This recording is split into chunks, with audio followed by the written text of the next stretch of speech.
ஆக ஏதோ ஒன்று நம்மக்கிட்ட இருக்கும், அது சரியான நேரத்தில் பயன்படுத்துகிறாங்க.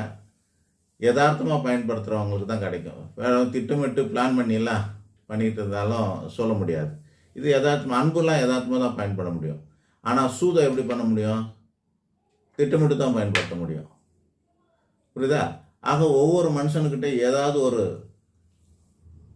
விசேஷமான தன்மை உண்டு. அதை கண்டறிவது தான் அவன். உன்னை அறிந்தால் உலகத்தில் போராடலாம். உனக்கிட்ட என்ன இருக்குது, உங்ககிட்ட என்ன ஸ்பெஷாலிட்டி இருக்குது.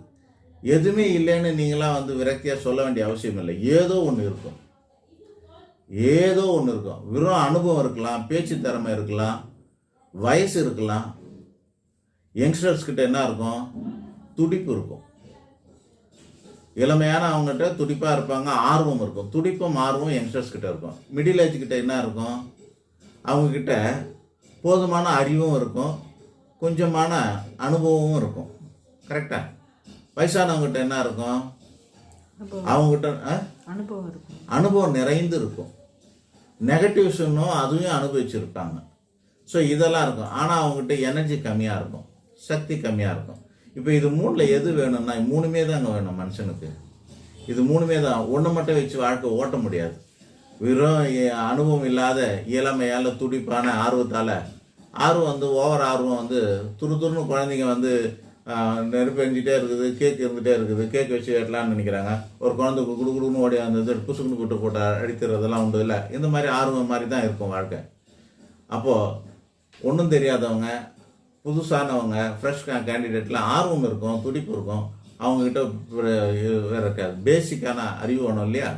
மிடில் ஏஜ் இருக்கவங்க தான் எல்லாத்துலேயுமே ஆல்ரவுண்டராக இருப்பாங்க. அவங்க போதுமான அறிவு இருக்கும், போதுமான கல்வி இருக்கும், போதுமான அனுபவம் இருக்கும். இதெல்லாம் வச்சுட்டு மிடில் ஏஜில் இருப்பாங்க. தீர்க்கமான அனுபவம் உள்ளவங்களாக இருப்பாங்க.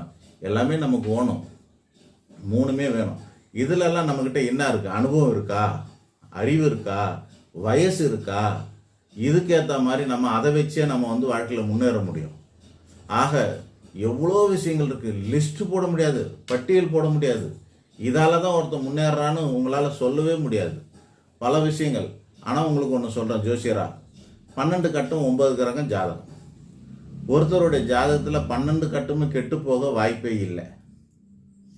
ஒருத்தருடைய ஜாதகத்தில் 9 கிரகமும் நீச்சமாக வாய்ப்பே இல்லை. அப்போ என்ன அர்த்தம்?